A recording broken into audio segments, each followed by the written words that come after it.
Harjas TV ਤੇ ਤੁਹਾਡਾ ਸਾਰਿਆਂ ਦਾ ਸਵਾਗਤ ਹੈ। ਅੱਜ ਅਸੀਂ ਗੁਰਬਖਸ਼ ਸਿੰਘ ਪ੍ਰੀਤਲੜੀ ਹੋਰਾਂ ਦੁਆਰਾ ਲਿਖਿਆ ਲੇਖ ਤਿਆਰ ਬਰ ਤਿਆਰ ਰਹਿਣਾ ਤੁਹਾਡੇ ਨਾਲ ਸਾਂਝਾ ਕਰਾਂਗੇ। 100 ਵਰ੍ਹੇ ਦੀ ਉਮਰ ਵਾਲੀ ਪ੍ਰਸੰਨ ਚਿੱਤ ਆਦਮੀ ਨੂੰ ਕਿਸੇ ਨੇ ਉਹਦੀ ਪ੍ਰਸੰਨ ਉਮਰ ਦਾ ਭੇਤ ਪੁੱਛਿਆ। ਹੱਸ ਕੇ ਉਸਨੇ ਉੱਤਰ ਦਿੱਤਾ, ਸਦਾ ਤਿਆਰ ਬਰ ਤਿਆਰ ਰਹਿਣਾ, ਹਰ ਖੁਸ਼ੀ ਲਈ, ਹਰ ਗਮੀ ਲਈ, ਹਰ ਜ਼ਿੰਮੇਵਾਰੀ ਲਈ, ਹਰ ਮੁਸੀਬਤ ਲਈ, ਇੱਥੋਂ ਤੱਕ ਕਿ ਮੌਤ ਲਈ ਵੀ ਹਰ ਵੇਲੇ ਤਿਆਰ ਬਰ ਤਿਆਰ ਰਹਿਣਾ। ਇਸ ਪ੍ਰਸੰਨਮੁਖ ਆਦਮੀ ਨੂੰ ਭਵਿੱਖ ਵਿੱਚ ਨਹੀਂ ਵਰਤਮਾਨ ਵਿੱਚ ਜਿਉਣ ਦੀ ਡਾਢੀ ਚਾਚ ਆ ਗਈ ਹੈ। ਜੇ ਕਦੇ ਮੁਸੀਬਤ ਆ ਜਾਂਦੀ ਏ ਤਾਂ ਇਹ ਬਹਿ ਕੇ ਸੋਚ ਲੈਂਦਾ ਏ, ਓੜਕ ਹੋ ਕੀ ਸਕਦਾ ਏ, ਅਭਿਮਾਨ ਫੱਟੜ ਹੋ ਜਾਏਗਾ, ਨਮੋਸ਼ੀ ਹੋਵੇਗੀ, ਹੱਦ ਮੌਤ ਹੀ ਸਹੀ, ਚਲੋ ਇਹੀ ਸਹੀ, ਇਹ ਸਭ ਕੁਝ ਹੀ ਸਹੀ। ਤੇ ਉਹ ਤਿਆਰ ਹੋ ਕੇ ਰਾਹ ਵਿੱਚ ਆ ਧਮਕੀ ਮੁਸੀਬਤ ਨਾਲ ਘੁਲਣ ਲੱਗ ਪੈਂਦਾ ਏ ਤੇ ਕਹਿੰਦਾ ਏ ਕਿ ਅੱਜ ਤੱਕ ਹਮੇਸ਼ਾ ਉਸੇ ਨੂੰ ਹੀ ਕਦੇ ਪੂਰੀ ਤੇ ਕਦੇ ਅੱਧ ਪਚੱਦੀ ਜਿੱਤ ਹੋਈ ਏ। ਉਹਦਾ ਯਕੀਨ ਏ ਕਿ ਨਿਗੂਣੇ ਤੋਂ ਨਿਗੂਣਾ ਮਨੁੱਖ ਵੀ ਜ਼ਿੰਦਗੀ ਨੂੰ ਚੰਗਾ ਤਕੜਾ ਘੋਲ ਦੇ ਸਕਦਾ ਏ। ਇੱਕ ਵਾਰੀ ਕਿਸੇ ਹਾਦਸੇ ਵਿੱਚ ਉਹਦੀ ਸੱਜੀ ਬਾਂਹ ਟੁੱਟ ਗਈ। ਜਾਪਿਆ ਬਾਂਹ ਨਕਾਰੀ ਹੋ ਜਾਏਗੀ। ਉਹਦੇ ਘਰਦਿਆਂ ਨੂੰ ਬੜੀ ਚਿੰਤਾ ਹੋਈ। ਉਹ ਬੜਾ ਕਮਾਊ ਸੀ, ਉਹਨੂੰ ਵੀ ਬੜਾ ਮੰਦਾ ਲੱਗਾ। ਉਹ ਬੜਾ ਕਾਮਾ ਸੀ, ਪਰ ਉਹਦੀ ਤਿਆਰ ਬਰ ਤਿਆਰ ਰਹਿਣ ਦੀ ਆਦਤ ਨੇ ਉਹਦੇ ਬੁੱਲ੍ਹਾਂ ਉੱਤੇ ਮੁਸਕਰਾਹਟ ਲੈ ਆਂਦੀ। ਉਹਨੂੰ ਕਈ ਆਦਮੀ ਯਾਦ ਆ ਗਏ ਜਿਨ੍ਹਾਂ ਦੀ ਇੱਕ ਬਾਂਹ ਹੈ ਹੀ ਨਹੀਂ ਸੀ ਤੇ ਉਹ ਦੋ ਬਾਹਾਂ ਵਾਲਿਆਂ ਨਾਲੋਂ ਵੀ ਸੁਚੱਜਾ ਕੰਮ ਕਰ ਰਹੇ ਸਨ।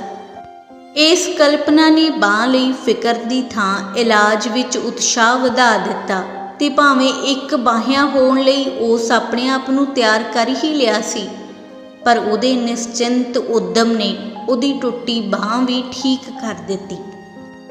ਮੇਰੀ ਜ਼ਿੰਦਗੀ ਵਿੱਚ ਅਨੇਕਾਂ ਵਾਰ ਇਹੋ ਜਿਹੀਆਂ ਰਾਤਾਂ ਆਈਆਂ, ਉਸਨੇ ਦੱਸਿਆ, ਜਿਨ੍ਹਾਂ ਉੱਤੇ ਕਿਸੇ ਸਵੇਰ ਚੜ੍ਹਨ ਦੀ ਆਸ ਅਨਹੋਣੀ ਦਿਸਦੀ। ਕਿੰਨਾ ਚਿਰ ਦਿਲ ਘੁੱਟਿਆ ਤੇ ਅੱਖਾਂ ਬੇਨਜ਼ਰ ਰਹੀਆਂ, ਪਰ ਮੇਰੇ ਇਹ ਆਖਣ ਦੀ ਢਿੱਲ ਸੀ ਕਿ ਫੇਰ ਕੀ ਹੋ ਜਾਏਗਾ। ਕੀ ਬਿਲਕੁਲ ਬੇਪੈਸਾ ਲੋਕ ਦੁਨੀਆ ਵਿੱਚ ਨਹੀਂ ਜਿਉਂਦੇ? ਕੀ ਕਦੀ ਮੈਂ ਉਹ ਹੱਸਦੇ ਮੁਸਕਰਾਉਂਦੇ ਨਹੀਂ ਵੇਖੇ? ਕਿਸੇ ਮੇਰਾ ਸਤਿਕਾਰ ਨਹੀਂ ਕਰਨਾ, ਚਲੋ ਨਾ ਸਹੀ।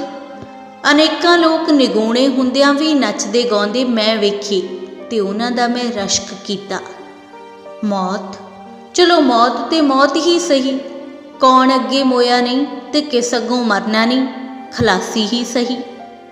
ਤੇ ਕੀ ਦੱਸਾਂ ਤੁਹਾਨੂੰ, ਇਉਂ ਸੋਚਣ ਦੀ ਢਿੱਲ ਸੀ ਕਿ ਰਾਤ ਭਾਵੇਂ ਨਾ ਹੀ ਮੁੱਕੀ, ਹਨੇਰਾ ਘਟ ਗਿਆ, ਕਿਰਨਾਂ ਦਾ ਝੌਲਾ ਪੈਣ ਲੱਗ ਪਿਆ ਤੇ ਖੂਬ ਦਿਨ ਚੜ੍ਹੇ ਤੇ ਰਾਤਾਂ ਭੁੱਲ ਗਈਆਂ। ਮੁਸੀਬਤਾਂ ਦੀ ਗੱਲ ਉਸ ਭਾਵੇਂ ਪਹਿਲਾਂ ਸ਼ੁਰੂ ਕੀਤੀ, ਪਰ ਖੁਸ਼ੀਆਂ ਉਹਦੀ ਜ਼ਿੰਦਗੀ ਦਾ ਰਾਗ ਸਨ। ਉਹ ਅਜੇ ਵੀ ਸ਼ੀਸ਼ੇ ਸਾਹਮਣੇ ਤਿਆਰ ਹੋਣ ਲੱਗਿਆਂ ਗਾਉਂਦਾ ਸੀ। ਸੜਕ ਉੱਤੇ ਤੁਰਦੇ ਜਾਂਦੇ ਦੇ ਗਲੇ ਵਿੱਚੋਂ ਕਈ ਵਾਰੀ ਗੀਤ ਆਪ ਮੁਹਾਰੇ ਫੁੱਟ ਪੈਂਦੇ ਸਨ। ਗਮੀਆਂ ਵਿੱਚ ਮੈਂ ਘੜੀ ਪਲ ਤੋਂ ਵੱਧ ਕਦੇ ਘਬਰਾਇਆ ਨਹੀਂ, ਪਰ ਖੁਸ਼ੀਆਂ ਦਾ ਅਖੀਰਲਾ ਹਾਸਾ ਵੀ ਮੈਂ ਕਦੇ ਆਇਆ ਗਿਆ ਨਹੀਂ ਕੀਤਾ। ਕਿਸੇ ਖੁਸ਼ੀ ਨਾਲੋਂ ਮੈਂ ਆਪਣੀ ਉਮਰ ਵਡੇਰੀ ਨਹੀਂ ਸਮਝੀ। ਜਿਹੜੀ ਖੁਸ਼ੀ ਮੈਂ ਕਮਾ ਸਕਿਆ ਹਾਂ, ਉਹ ਮੈਂ ਸਾਰੇ ਤਨ ਮਨ ਨਾਲ ਮਾਣੀ ਏ।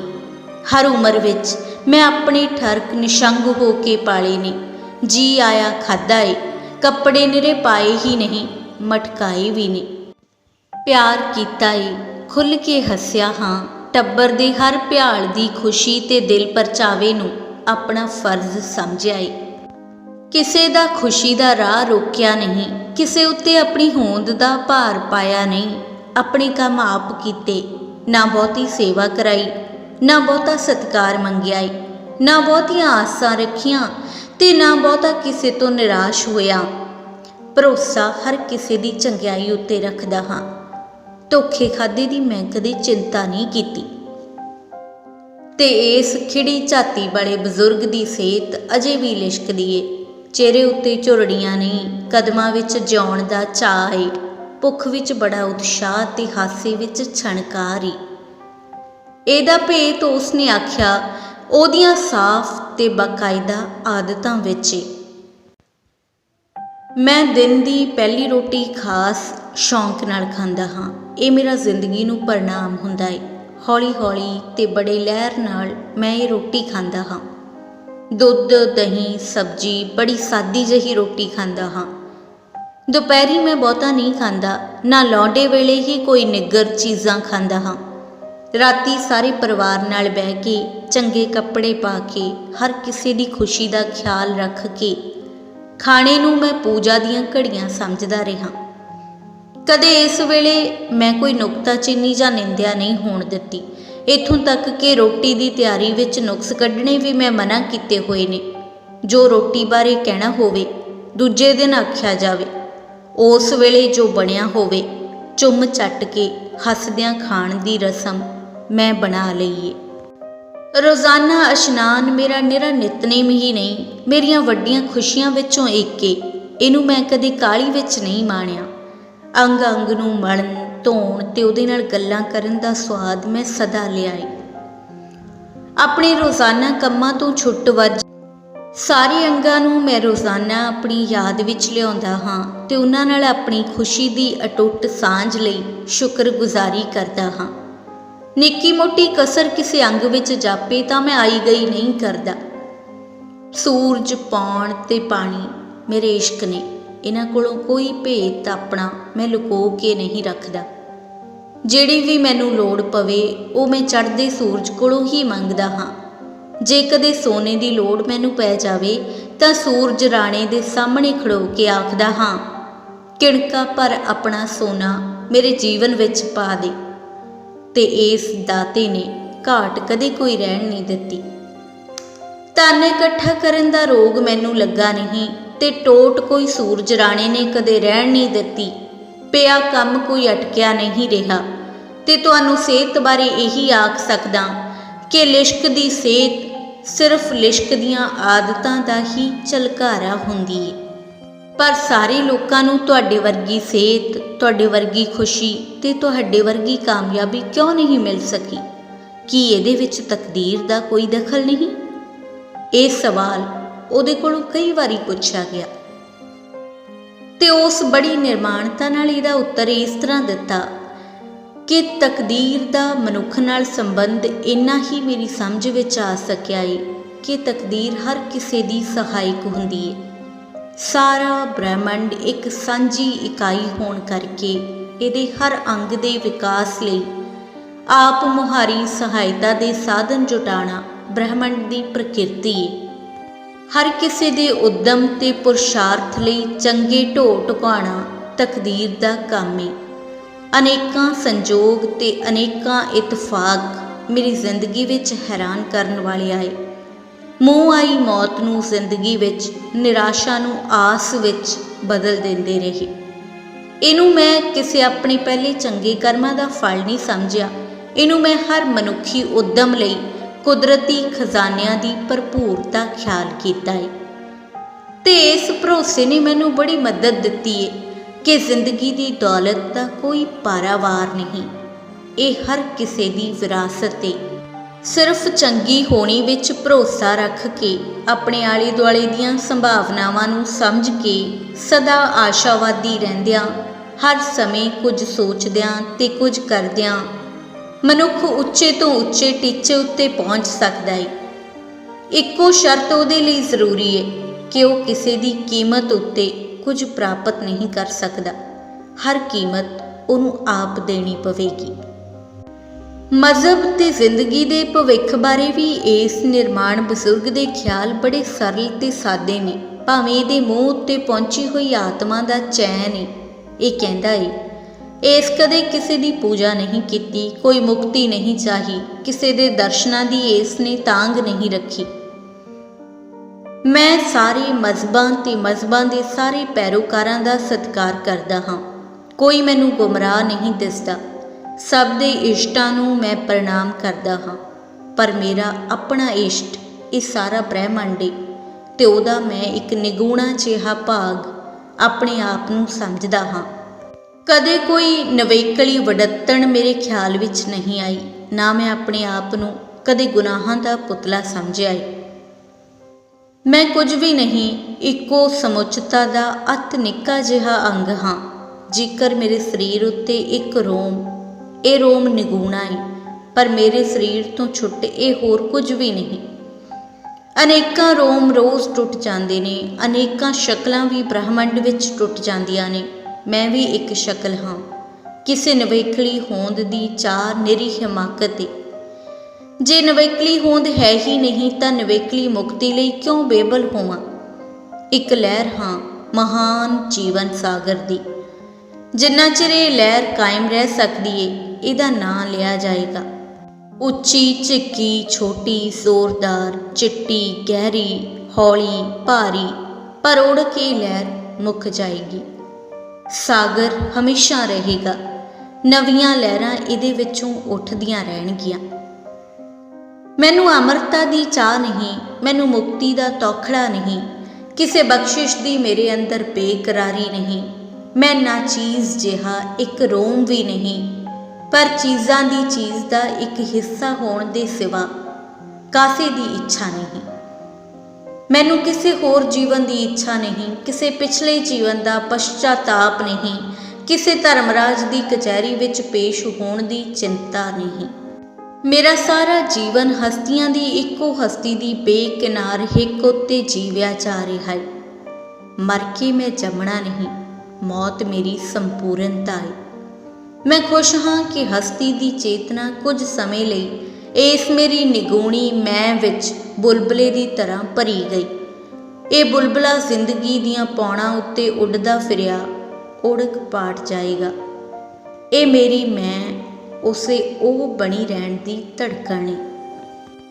ਤੇ ਇਸ ਸੋਹਣੇ ਬਜ਼ੁਰਗ ਨੇ ਸਵਾਲ ਕਰਨ ਵਾਲੇ ਦਾ ਹੱਥ ਫੜ ਕੇ ਘੁੱਟਿਆ ਤੇ ਉਹਦੀਆਂ ਸਤਿਕਾਰ ਭਰੀਆਂ ਅੱਖਾਂ ਵਿੱਚ ਬੜੇ ਪਿਆਰ ਨਾਲ ਤੱਕ ਕੇ ਆਖਿਆ, ਖੁਸ਼ੀ, ਸਿਹਤ ਤੇ ਸੁਖਾਵੀਂ ਸੁਹਾਣੀ ਉਮਰ ਦੇ ਭੇਤਾਂ ਦਾ ਭੇਤ ਮੈਨੂੰ ਉਦੋਂ ਲੱਗਾ ਜਦੋਂ ਮੈਨੂੰ ਕਿਸੇ ਨਾਲ ਨਫ਼ਰਤ ਨਾ ਰਹੀ, ਜਦੋਂ ਮੈਂ ਆਪਣੇ ਆਪ ਨੂੰ ਕਿਸੇ ਨਾਲੋਂ ਵੀ ਸਿਆਣਾ ਸਮਝਣਾ ਛੱਡ ਦਿੱਤਾ, ਜਦੋਂ ਮੇਰਾ ਇਹ ਯਕੀਨ ਪੱਕਾ ਹੋ ਗਿਆ ਕਿ ਕੋਈ ਮੂਰਖ ਨਹੀਂ, ਕੋਈ ਗੁੰਮਰਾਹ ਨਹੀਂ, ਕੋਈ ਗੁਨਾਹਗਾਰ ਨਹੀਂ, ਕੋਈ ਚੋਰ ਨਹੀਂ, ਕੋਈ ਬਦ ਅਖਲਾਕ ਨਹੀਂ। ਇਹ ਸਭ ਕੁਝ ਹਸਤੀ ਦੇ ਵਿਕਾਸ ਦੀ ਆਵਸ਼ਕਤਾ ਦੇ ਭਿੰਨ-ਭਿੰਨ ਰੂਪ ਨੇ। ਹੁਣ ਮੇਰੇ ਅੰਦਰ ਅਸਲੀ ਅਮਨ ਏ। ਸਾਰੇ ਮੈਨੂੰ ਉਸ ਸਮੁੱਚਤਾ ਦੇ ਭਾਗ ਦਿਸ ਪਏ ਨੇ ਜਿਹਦਾ ਮੈਂ ਭਾਗ ਹਾਂ ਤੇ ਜਿਸ ਦੀ ਸੰਪੂਰਨਤਾ ਉੱਤੇ ਮੈਂ ਹਮੇਸ਼ਾ ਆਸ਼ਾ ਕਰਦਾ ਰਿਹਾ ਹਾਂ। ਸਵਾਲ ਕਰਨ ਵਾਲਾ ਸਤਿਕਾਰ ਨਾਲ ਬੇਜਵਾਬ ਜਿਹਾ ਹੋ ਗਿਆ, ਪਰ ਉਹਦੇ ਬੁੱਲ੍ਹਾਂ ਉੱਤੇ ਕੋਈ ਸਵਾਲ ਆ ਕੇ ਮੁੜਦਾ ਜਾ ਰਿਹਾ ਸੀ। ਨਹੀਂ ਨਹੀਂ ਮੇਰੇ ਵੀਰ, ਭਾਵੇਂ ਮੈਂ ਦੱਸ ਕੁਝ ਨਹੀਂ ਸਕਿਆ, ਕੋਈ ਭੁਲੇਖਾ ਵੀ ਤੇਰਾ ਮੈਂ ਕੱਢ ਨਹੀਂ ਸਕਿਆ, ਪਰ ਮੇਰਾ ਸਾਰਾ ਦਿਲ ਦਿਮਾਗ ਤੇਰੇ ਨਿੱਕੇ ਜਿਹੇ ਸਵਾਲ ਦਾ ਤਸੱਲੀਦਾਇਕ ਉੱਤਰ ਦੇਣ ਲਈ ਸੋਚੋ ਸੋਚ ਹੋ ਰਿਹਾ ਹੈ।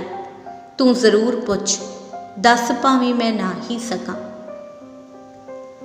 ਤੁਸੀਂ ਕਹਿੰਦੇ ਹੋ ਕਿ ਤੁਹਾਨੂੰ ਕਿਸੇ ਨਾਲ ਨਫ਼ਰਤ ਨਹੀਂ ਰਹੀ, ਤੁਹਾਨੂੰ ਕੋਈ ਗੁੰਮਰਾਹ ਨਹੀਂ ਜਾਪਦਾ, ਪਰ ਇਹ ਜਿਹੜੇ ਲੋਕ ਲੜਾਈਆਂ ਦਾ ਮੁੱਢ ਬੰਨ੍ਹਦੇ, ਲੜਾਈਆਂ ਲਈ ਮਾਰੂ ਹਥਿਆਰ ਈਜਾਦ ਕਰਾਉਂਦੇ, ਲੜਾਈ ਲਈ ਨਫ਼ਰਤਾਂ ਖਿਲਾਰਦੇ ਤੇ ਲੱਖਾਂ ਨਹੀਂ ਕਰੋੜਾਂ ਜਾਨਾਂ ਦਾ ਖੂਨ ਕਰਦੇ ਨੇ, ਇਹਨਾਂ ਨਾਲ ਆਉਂਦੀ ਨਫ਼ਰਤ ਨੂੰ ਕਿਵੇਂ ਰੋਕਾਂ?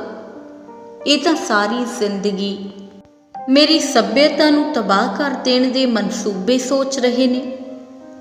ਸਵਾਲ ਕਰਨ ਵਾਲੇ ਦੀਆਂ ਅੱਖਾਂ ਵਿੱਚ ਕੋਈ ਅਕਹਿ ਨਫ਼ਰਤ ਹੈਰਾਨ ਹੋ ਕੇ ਖੜੋ ਗਈ ਸੀ। ਬਜ਼ੁਰਗ ਨੇ ਬਾਗ ਵਿੱਚ ਕਰਨ ਦੀਆਂ ਆਈਆਂ ਲਪਟਾਂ ਦੀ ਸਰਸ਼ਾਰੀ ਮਹਿਸੂਸ ਕੀਤੀ ਤੇ ਸਵਾਲ ਕਰਨ ਵਾਲੇ ਦਾ ਮੂੰਹ ਲਪਟਾਂ ਆਉਣ ਵਾਲੇ ਪਾਸੇ ਵੱਲ ਕਰਾ ਕੇ ਉਹ ਆਪ ਇੱਕ ਪੁਲੀ ਦੇ ਬਨੇਰੇ ਉੱਤੇ ਬਹਿ ਗਿਆ ਤੇ ਆਪਣੇ ਨਾਲ ਹੀ ਉਸਨੇ ਆਪਣੇ ਨੌਜਵਾਨ ਸਾਥੀ ਨੂੰ ਬਿਠਾ ਕੇ ਕਿਹਾ, ਕੋਈ ਔਖਾ ਨਹੀਂ, ਕੋਈ ਔਖਾ ਨਹੀਂ, ਕੁਝ ਬਰਬਾਦ ਹੋਣ ਵਾਲਾ ਨਹੀਂ, ਨਾ ਸੱਭਿਅਤਾ ਨਾ ਮਨੁੱਖਤਾ। ਜ਼ਿੰਦਗੀ ਦੀਆਂ ਤਾਕਤਾਂ ਮੌਤ ਨਾਲੋਂ ਤਕੜੀਆਂ ਨੇ। ਹਕੀਕਤ ਵਿੱਚ ਮੌਤ ਜ਼ਿੰਦਗੀ ਦੀ ਹੀ ਇੱਕ ਖਿਦਮਤਗਾਰ ਏ। ਲੜਾਈਆਂ ਤੇ ਹਥਿਆਰਾਂ ਦੀ ਇਜਾਦ ਵੀ ਚੰਗੇਰੀ ਜ਼ਿੰਦਗੀ ਤੇ ਡੂੰਘੇਰੇ ਅਮਨ ਦੀਆਂ ਰੀਝਾਂ ਦੀ ਗਰਮ ਉਤਾਵਲ ਏ। ਇਹਨਾਂ ਦਾ ਕੰਮ ਵੀ ਮੁੱਕ ਜਾਵੇਗਾ। ਜ਼ਿੰਦਗੀ ਇਹਨਾਂ ਵਿੱਚੋਂ ਹੀ ਅਮਨ ਨਿਚੋੜ ਲਏਗੀ। ਮੁਹੱਬਤ ਤੇ ਇਤਫਾਕ ਦੀਆਂ ਜਾਚਾਂ ਸਿੱਖ ਕੇ ਇਹਨਾਂ ਦਾ ਤਿਆਗ ਕਰ ਦੇਵੇਗੀ।